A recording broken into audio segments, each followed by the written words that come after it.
Bienvenidos a Cruce Palabras por Telesur.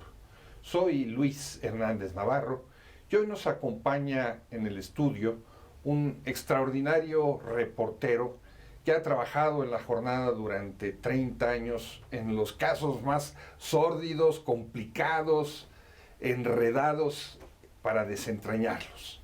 Es mi colega Gustavo Castillo García y vamos a conversar con él sobre su más reciente libro, El Tigre de Nazar, una aproximación muy detallada de un personaje fundamental en la Guerra Sucia Mexicana, Miguel Nazararo. Gustavo, muchas gracias por estar con nosotros en este cruce de palabras. Gracias, Luis, y gracias al público por recibirnos en sus televisores. Gustavo, ¿quién fue Miguel Nazararo? Bueno, habría que contextualizarlo, que es uno de los hombres que surge y se capacita en estas escuelas que el gobierno de Estados Unidos creó después de la Segunda Guerra Mundial como parte de la estrategia anticomunista en América Latina. Instituciones como la Escuela de las Américas en Panamá, donde no solamente militares mexicanos, sino de todo el continente se prepararon en acciones contrasubversivas. Particularmente en México hay casos como el de Miguel Nazararo, los generales Acosta y Quirós Hermosillo, que son referentes y que no solamente son conocidos en México, que además tuvieron impacto internacional. Porque si bien en el caso de Acosta Chaparro, quien sabemos que no les va a sonar mucho a los televidentes, es uno de los militares más viejos y más conocidos, por lo menos en el país, por haber realizado acciones antisubversivas y que llevaron, junto con las estrategias que tejió Nazararo, al desmantelamiento de los grupos guerrilleros que surgieron en México a partir de 1965 hasta 1982. Estamos hablando entonces de un superpolicía formada en el marco de la Guerra Fría en academias estadounidenses. Sí, particularmente podemos decir que tomó dos cursos que son vitales a lo largo de su carrera. El primero de ellos en 1965 en la Escuela Internacional de Policía, el segundo en Fort Bragg. Durante mucho tiempo... Ahí en Carolina del Norte. Así es. Durante mucho tiempo a Miguel Nazararo se le refirió como entrenado en la Escuela de las Américas. Pero durante esta serie de entrevistas que dan forma al libro, él revela que estuvo en Fort Bragg. Y Fort Bragg fue uno de los puntos también importantes para esta capacitación, que ahora podemos saber, no solo de militares. Punto importante, la capacitación de 1965, que a algunos les va a sonar, sobre todo en Cuba, donde por indicaciones de Fernando Gutiérrez Barrios, que fue uno de los que colaboraron con Fidel Castro tanto a su salida como a no detenerlo en México cuando se preparaba antes del asalto a Cuba. Ya después de Moncada, pero el desembarco del Grama. Así es. Y Miguel Nazar es enviado por Gutiérrez Barrios a esta escuela en Estados Unidos y ahí se encuentra con gente de la CIA, que se vuelve importante también en la organización, y con gente que dirigía la USAID, que también les va a sonar como la Agencia de Desarrollo de los Estados Unidos. Así es, que tiene la vinculación entre las dos con golpes de Estado a lo largo de muchas naciones en América Latina. Y esta vinculación da origen a este personaje que ya era de alguna manera destacado en México, reconocido por sus entrevistas, llamémosle interrogatorios, que él decía se realizaban de manera psicológica. Se llega a convertir en un representante importantísimo para la seguridad nacional o las estructuras de seguridad nacional, ya que les da forma a lo que todavía hoy prevalece como parte del Centro Nacional de Inteligencia. Él no funda, llega aproximadamente en 1960 a la Dirección Federal de Seguridad, una organización dedicada al espionaje, a la infiltración, pero que en realidad se potencia cuando él toma la dirección de la Federal de Seguridad en 1978. Desde 1965, obviamente, él comienza a participar en este tipo de acciones y se convierte en uno de los más experimentados y reconocidos, digamos, agentes del gobierno mexicano. A grado tal que incluso desarrolla un centro especial de espionaje que denominó C047, con referencia a la creación del año en que se fundó la Dirección Federal de Seguridad. Miguel Nazar llega a ser referente político porque no solamente hacía acciones de policía, sino también en acciones que derivaron en el sostenimiento del sistema político mexicano. Es un hombre controversial, es un hombre que aún hoy en día, a digamos 40 años de aquella historia, o 50, todavía hay familiares de empresarios que le reconocen las actividades que realizó, policías y comandantes que lo reconocen como alguien que le sirvió en su carrera, y de la otra parte están las familias de desaparecidos políticos, están hombres que fueron torturados, hombres y mujeres que fueron torturados y lo señalan de manera directa y que a la fecha no han obtenido justicia. Él fue llevado a juicio por un caso en el cual las autoridades mexicanas no pudieron acreditarle su participación, que fue la desaparición de Jesús Piedra Ibarra. El hijo de doña Rosario Ibarra. Así es. Fundadora del Frente Nacional contra la Represión. Exactamente. Pero no es un caso único. Él y los amigos podrán obtener el libro vía internet, ya que se puede conseguir en ebook, y van a encontrar datos que a lo mejor les parecen relevantes. En 1973 hay un avión que es secuestrado en Venezuela, traído a México, y él finge ser un exintegrante de un grupo guerrillero mexicano, convence a los que secuestraron el avión de que él era un opositor al gobierno, pero que trabajaba como funcionario porque no le quedó de otra, y logra llevárselos a Cuba. Y entonces les quita las granadas y otras cosas que traen y que amenazaban con hacer estallar el avión. Y llegan a Cuba y allá se quedan. Hay referencias, acciones que realizó, digamos que en los límites entre México y Guatemala contra la guerrilla, en el tráfico de armas que se realizaba precisamente para los insurgentes, tanto en Chiapas como en territorio guatemalteco. Es decir, no es alguien que se quede en el ámbito nacional, a grado tal que de sus acciones resulta ser condecorado, entre otras naciones, por España, por Inglaterra. Por su persecución contra los militantes de la ETA, en el caso de España. No por resolución de secuestros de ciudadanos españoles, y en el caso de Inglaterra, por el secuestro de uno de sus cónsules en la ciudad de Guadalajara. Gustavo, el libro está hecho a partir de entrevistas que tú le realizaste a Miguel Nazar. ¿Cómo es que lograste hacer esas entrevistas? Digamos que partimos de un incidente que puede parecer hasta ridículo, que fue haberme equivocado de persona, pero no de nombre. Y debo decir que esto fue porque en una conferencia de prensa yo me encuentro frente a un grupo de personas que iban a hablar de seguridad privada, y entre ellos aparecía Miguel Nazar.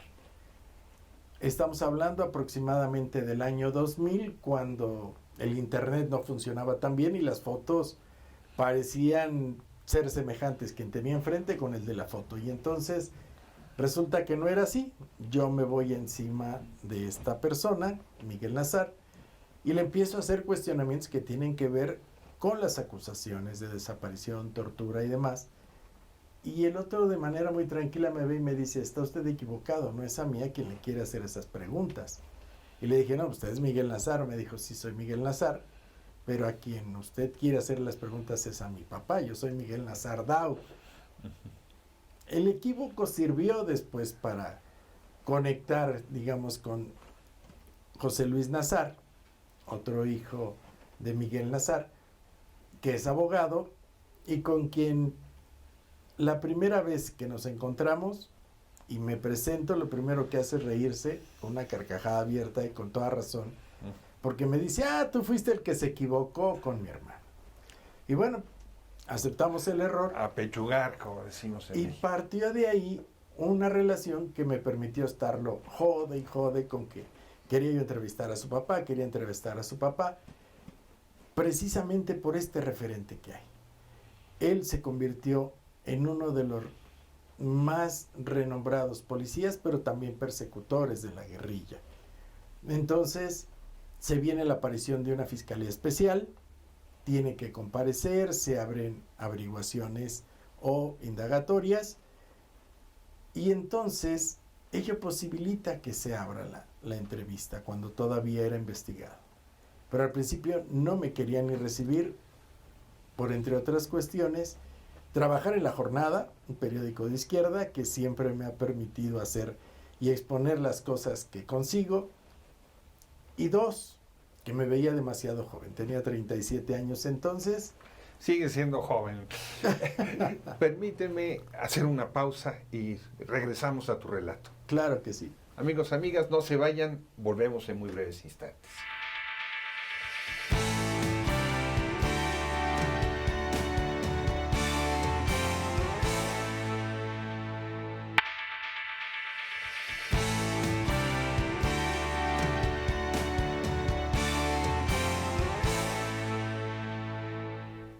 Estamos ya de vuelta en este cruce de palabras, conversando sobre el más reciente libro del periodista Gustavo Castillo García, El Tigre de Nazar. Cuando te interrumpí, echándote una flor de tu juventud, Gustavo, nos platicabas el recelo del policía a darte la entrevista. Sí, porque él tenía ya más de 70 años.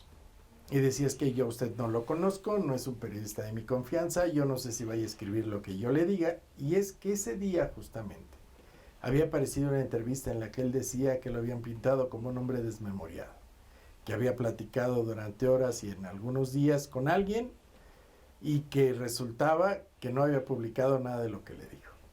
Mi compromiso fue, si me dice cosas importantes, yo creo que se publican. Y finalmente viene esa publicación en La Jornada y yo mando el mensaje. Oiga, quedamos en que si aparecía me daba una entrevista de veras. Y ello ocurre meses después. Finalmente me recibe, también juega conmigo al principio y me dice, ¿qué quieres saber? ¿Quién es Miguel Nazar? Pero a profundidad. Habla 15 minutos y me dice, ese es Miguel Nazar, se acabó. Le dije no, regresé, insistí y finalmente empezamos una serie de entrevistas que duró 8 años. Durante 8 años tú lo veías, ¿cada cuánto tiempo? Una vez a la semana regularmente. ¿Con grabadora, sin grabadora? En las dos cosas, porque había ocasiones en que se podía volver una charla de cosas cotidianas en México, de investigaciones en curso, de sus consideraciones sobre política, pero la mayor parte de ellas con grabadora, porque finalmente el libro está sustentado en lo que yo diría que es la voz de Nazar. No son mis apreciaciones, las entrevistas están únicamente ordenadas por temas que tienen mucho que ver con ese anticomunismo. Una de las partes más significativas desde mi punto de vista del libro es cuando tú le estás hablando de lo que se encuentra en los archivos, ¿no? Para ese momento ya eran archivos públicos, y él dice, ¿cómo? ¿Pero qué pendejos fuimos? ¿Cómo dejamos todos esos materiales ahí? ¿Cómo fue eso? ¿Cómo es eso? Él dice, debimos haberlos quemado. Lo que pasa es que a lo largo de este tiempo de entrevistas, yo iba, digamos que, excitando sus respuestas a partir de documentos que están en el AGN y que tienen que ver... Archivo General de la Nación. Así es, que tienen Sí. que ver con la historia de ese México, los reportes de esa Dirección Federal de Seguridad y que se encuentran ahí almacenados, pero que te dan cuenta de casos muy graves de violaciones de derechos humanos y que eran para contrastarlos. Él conocía perfectamente los archivos, aunque decía, yo no tengo nada de documentos, pero lo tengo todo en la cabeza.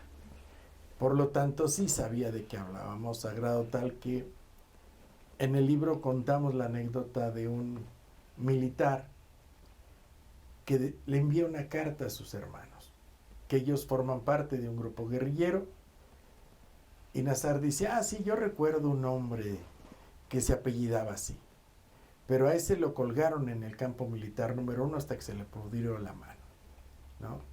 Y devienen estas partes. Y entonces él dice, y todo eso lo dejamos en el Archivo General de la Nación. Todo eso está ahí. No, pues, qué pendejos fuimos, debimos haberlo quemado. ¿Por qué? Porque se va documentando muchas cosas que en México son referentes para la transformación política y social, que tienen una gran incidencia en la culminación también de lo que fue el régimen priista, y que entre otros son 1968, que tienen que ver con el surgimiento de las organizaciones armadas, guerrilleras, opositoras al régimen ante el cansancio de lo que había. Y él nos va hablando de esas expresiones y de cómo el gobierno actuó. Tu libro se llama El Tigre de Nazar. ¿Por qué? Bueno, era su apodo, era como le conocían en la agencia o en la dirección, pero además todo en su entorno estaba identificado con un tigre. Desde las chamarras en las espaldas de los agentes, en el propio escudo de la DFS, el avión de la DFS se llamaba el Tigre, y en su oficina tenía decenas de imágenes, de pequeñas figuras de un tigre, todos de Bengala, porque él decía que el tigre de Bengala no atacaba por atacar, sino solo cuando tenía hambre o era agredido, y que para él eso significaba la Dirección Federal de Seguridad y obviamente su propia persona. Por eso el tigre. Había un tigre también con él. Sí. Tú cuentas cómo incluso le presta el tigre ya domesticado a una exótica bailarina que tocaba el violín y cosas así. Sí, claro. Aquí lo interesante es que ese tigre había sido amaestrado. Obviamente, eso, digamos que ni tú ni yo lo sabemos en un cuarto encerrados con una lámpara potente de luz a la cara, sentados a una silla, donde te han interrogado durante horas. Y esto ocurrió con Nazar, y él dice que un día que alguien se resistió a revelarle las cosas que quería, entonces le dijo, bueno, si no quieres platicar conmigo, entonces cuéntaselas al compañero tigre, y entra un tigre de Bengala, ¿no? Ya lo demás, obviamente uno supone que el detenido empezó a hablar. Estamos hablando de uno de los periodos más oscuros de la historia de México.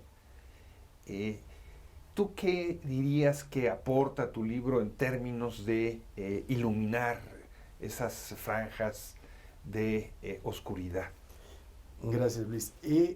Creo que aquí hay varias cosas. Primero, no hay ninguno de esos participantes que haya hablado de sus acciones. En este caso hay muchas biografías o autobiografías. Este libro no es una biografía, es un trabajo periodístico que intenta contarnos al personaje desde su niñez hasta su fallecimiento, pero que además te habla de momentos históricos, contrastado y llevado con documentos públicos hoy, de acceso público, que nos refieren momentos de la historia que son importantes. Y ello sirve, por ejemplo, Miguel Nazar, si esto consideramos que él falleció en 2012 y el libro se edita hasta este año, hace 8 o 9 años él confirmaba o revelaba o decía que muchos de los que se consideraban desaparecidos en México, que para entonces eran más de 500. Como parte de la guerra sucia. Exactamente. Sí. Resulta que él dijo, no, aquí nosotros no matamos a nadie así y que no hay desaparecidos. Y si los hay, eran muy pocos. Él aseguró que muchas veces muchos de estos guerrilleros morían en combate y que fueron enterrados en la fosa común porque nadie los reclamó y con el nombre que llevaban o con la identidad que llevaban encima. Hoy, la comisión que tiene que ver con el esclarecimiento histórico, una comisión especial, ha descubierto en las últimas semanas que hay casos de personas que fueron enterradas en el Panteón de Dolores con una identidad diferente a la real, pero que correspondían a personas reportadas como desaparecidas en la Guerra Sucia. ¿Te habló algo de los famosos vuelos de la muerte, donde hay testimonios militares involucrados que tiraron al mar también a guerrilleros detenidos que luego no se supo de ellos? Sí, de manera concreta él dice que aquí no fue tan grave como lo que sucedió en Chile o Argentina. No dice que no, al contrario, él menciona a un par de militares y dice, a ellos pregúntenles, ellos son los que realizaban esto, ¿no? Y nos habla también de cómo se ocupaba el campo militar número 1 para mantener retenidos a guerrilleros, a estudiantes y demás. En los últimos años de su vida es un hombre que cae en desgracia. Tiene la impresión de que el poder devora a sus hijos. ¿Tú lo sentiste amargado, enojado con esa persecución por parte del mismo Estado al que él sirvió? Sí, y él se sentía como el chivo expiatorio, tal vez derivado de esta misma fama y porque a nadie más se le inculpó por estas acciones que tenían que ver con desaparición y tortura de manera tan precisa como él. Y claro que estaba enojado o decepcionado, porque incluso hay un caso de un secuestro de un personaje también famoso en México, que cuando acude a ver al expresidente Luis Echeverría para pedirle ayuda y pagar un rescate, Echeverría le ofreció 50,000 pesos cuando lo que pedían eran millones, siendo que Echeverría, suponía él, tenía dinero, ¿no? Pues Él acude en algún momento, puesto que ya no ejercía como investigador, nada, a tratar de obtener una pensión. Y le dijeron que nunca había tenido el tiempo suficiente en el gobierno para obtener una pensión. Entonces, no necesariamente muere en pésimas condiciones económicas o en la pobreza porque sus hijos lo apoyaban, pero como él no podía tener un ingreso propio. Sin embargo, en el libro te relata la historia de cómo él espía a través del teléfono del secretario de Hacienda, se entera que va a haber una devaluación del peso, pide un préstamo, compra dólares y de esta manera obtiene una ganancia, podemos suponer, considerable. Suponemos que sí, pero además para él ese momento fue como parte de algo que no estaba tan prohibido en México y que lo hacían muchos. Y nos va pintando ese México, ese gobierno, toda esa estructura que se creó 70 años atrás, ¿no? O sea, no solamente espiaban e infiltraban a los guerrilleros, sino también entre ellos, a los políticos, a los funcionarios. A los propios agentes de inteligencia de Estados Unidos, de Rusia y de otras naciones.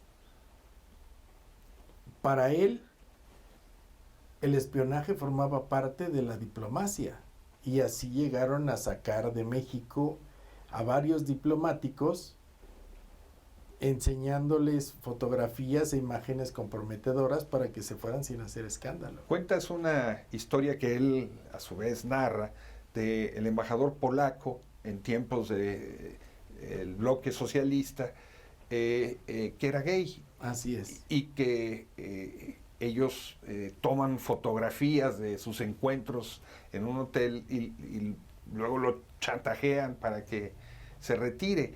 Por lo visto esto era común entonces. Sí, era una parte de esa diplomacia. Ajá. Bueno, un agente ruso que trató de conquistar o conquistó a una secretaria de la presidencia para obtener información, también ocurrió lo mismo. Lo tildaron de loco, llamaron a la embajada, le dijeron, oigan, es que este dice que es su agente encubierto, ¿no? ¿Cómo ven?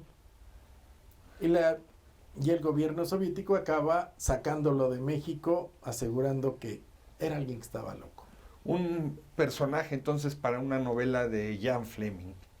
Sí, y aunque parece a veces un libro sacado de las viejas películas de policías y espías, aquí te narra que no era una cuestión de película, más bien eran las historias reales que ocurrían en México, teniendo más de 400 infiltrados en organizaciones sociales, sindicales, universidades y demás.